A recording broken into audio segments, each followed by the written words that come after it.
মানে বলতেছে যে ছোটকালে তার বাপ মারা গেছে, ছোটকালে তার বাপ মারা গেছে, এরপরে সম্পদে লেগে কিছু সম্পদ দিছে না, ওর বারবারও দিছে না,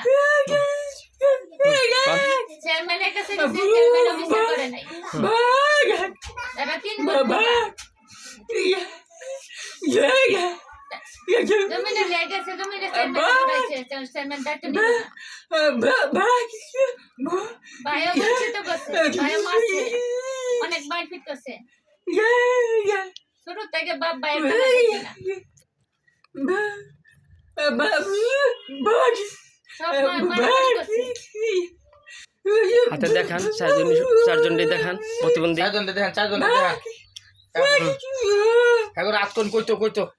আর রাতটি আঙ্গাইতো